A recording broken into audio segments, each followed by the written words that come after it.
Hi hello everyone, welcome back to our channel.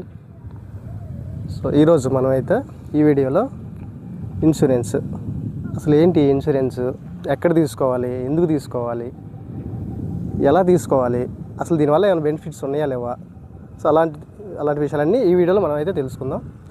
సరే, మనం insurance గురించి మనకున్న ఒపీనియన్ ఏంటంటే ఇప్పుడే ఎందుకు, టైం ఉందిగా, బర్డెన్స్ ఉన్నాయి ప్రజెంట్. సో ఇలాంటి ఆలోచనలతో మనం ఉంటాం ఫస్ట్. సో మనమైతే కొన్ని గోల్స్ పెట్టుకుంటాం. అంటే ఎట్లా అంటే మేబీ 30 years వచ్చేసినాయి, అప్పుడే మ్యారేజ్ అవుతుంది, తర్వాత చిన్నగా 2 పిల్లలు. సో ఇలా మనకి లైఫ్ అయితే రియల్ లైఫ్ అయితే స్టార్ట్ అవుతుంది. సో మనం అప్పుడు ఏం ఆలోచిస్తామంటే, సో ఆఫ్టర్ ఒక పర్టికులర్ ఏజ్ తర్వాత అమ్మాయికి మ్యారేజ్ చేయాలి, ఇంకా అబ్బాయికి బాగా చదివించాలి, లేదు ఇల్లు కట్టుకోవాలి. సో ఇట్లా మనం అనేక రకాల గోల్స్ అయితే పెట్టుకుంటాం. ఇంకా ఏదైనా బిజినెస్ స్టార్ట్ చేయాలి. అలాంటి టైంలో వచ్చేసరికి మనకి ఆ బల్క్ అమౌంట్ అనేది రావడం చాలా కష్టం అవుతుంది. అదే మనం కనుక ఈ లైఫ్ ఇన్సూరెన్స్ కార్పొరేషన్, ఇది మన కేంద్ర ప్రభుత్వ ఆధీనంలో ఉన్న ఒక పెద్ద ఇన్సూరెన్స్ సంస్థ. సో మనం దీన్ని మనం ఎక్కువగా వాడుక భాషలో ఎల్ఐసి అంటాం. మీరు ఆల్రెడీ అందరికీ తెలిసే ఉంటుంది కాబట్టి. సో మనం ఈ ఎల్ఐసి తీసుకుంటే చాలా రకాల బెనిఫిట్స్ అయితే ఉన్నాయి. సో అందులో కూడా చాలా రకాల పాలసీలు అయితే మనకు ఉన్నాయి. సో అవేంటంటే ఒక్కొక్కటి మనం ఈ వీడియోలో తెలుసుకుందాం.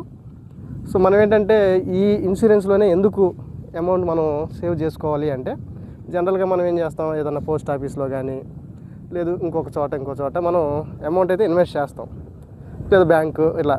సో అప్పుడేం జరుగుతుందంటే మేబీ ఒక 5 years తర్వాత మనకేమన్నా అనుకోని జరిగితే, సో మనం పే చేసిన అమౌంట్ ప్లస్ దానికి ఏదో సమ్ ఇంట్రెస్ట్ అయితే మనకి రిటర్న్ చేస్తారు.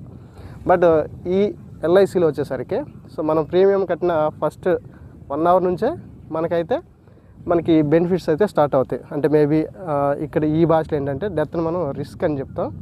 సో మనకేంటంటే మేబీ కట్టిన తర్వాత మనం తీసుకునే సమ్ ఎష్యూర్డ్ ఉంటుంది కదా, సమ్ 2 lakhs పాలసీ, ఇంకా 3 lakhs పాలసీ, 5 lakhs, 10 lakhs ఇట్లా అయితే మనం పాలసీలు అయితే తీసుకుంటాం. సో అవి మెచ్యూర్ టయానికి సపోజ్ ఒక 5 lakhs తీసుకుంటే, సో మనకి మెచ్యూర్ అయ్యే టయానికి మనకి అది డబుల్ అయిపోతుంది. సో మనం ఇంకా ఈ టర్మ్లు ఎట్లా ఉన్నాయంటే 16 years, 21 years, అలానే 25 years అయితే మనకి ఈ టర్మ్స్ అయినా ఉన్నాయి. దీని అర్థం ఏంటంటే ఈ 16 years పాలసీ కనుక మనం తీసుకుంటే 10 years అయితే మనం అమౌంట్ పే చేస్తాం. ఆఫ్టర్ 16 years తర్వాత మనకైతే పూర్తి రీఫండబుల్ అయితే వస్తుంది. ఈ లోపల మనకేమైనా జరిగితే, సో మనం పే చేసిన అమౌంట్ ప్లస్ మనం తీసుకున్న సపోజ్ ఒక 5 lakhs తీసుకున్నాం అనుకోండి, ఒక 5 years పెట్టాం, సేవ్ చేసాం మనం 40,000 మినిమం అనుకోండి, 5 yearsకి ఒక 2 lakhs, మనం తీసుకున్న సమ్ ఎష్యూర్డ్ 5 lakhs, మొత్తం టోటల్ 7 lakhs మనకి రిస్క్ జరిగినప్పుడు నామినీకి ఇస్తారు. లేదు మనం హ్యాపీగా అంతా 16 years కంప్లీట్ చేస్తే, సో ఆ పూర్తి అమౌంట్ కూడా మనకే వస్తుంది. తర్వాత ఈ 21 years పాలసీ వచ్చేసరికి 15 years అయితే మనం అమౌంట్ పే చేస్తాం. After 6 years rest of the period 21 yearsకి అయితే మనకి అమౌంట్ అయితే వస్తుంది. ఇంకా ఫైనల్ వచ్చేసరికి 16 years. సో ఈ 16 years దాంట్లో 25 yearsది ఈ 16 years మనం పే చేస్తే 25 yearsకి అయితే మనకి బల్క్ అమౌంట్ అవుతుంది. సో ఇక్కడ ఈ ఇన్సూరెన్స్ విషయంలో లాంగ్ టర్మ్ పీరియడ్లో మనకి ఎక్కువ అమౌంట్ అయితే వస్తుంది. అంటే సపోజ్ ఇప్పుడు 16 years దాంట్లో వచ్చేసరికి సపోజ్ 5 lakhs తీసుకున్నప్పుడు మనకి ఒక అమౌంట్ అయితే రిటర్న్ వస్తుంది. అలానే 21 yearsకి ఒక అమౌంట్ రిటర్న్, 25 yearsకి ఇంకొక అమౌంట్, అంటే మ్యాక్సిమం డబుల్ ఇంకా డబుల్ కంటే ఎక్కువే మనకి అమౌంట్ అనేది సో మనకి రిటర్న్ వస్తుంది. సో ఇక్కడ మనకి మెయిన్ వచ్చేసరికి ప్రజెంట్ పాపులర్ పాలసీ ఏంటంటే జీవన్ లాభ్ పాలసీ. సో ఈ జీవన్ లాభ్ గురించి మనం సో ఈ వీడియోలో తెలుసుకుందాం.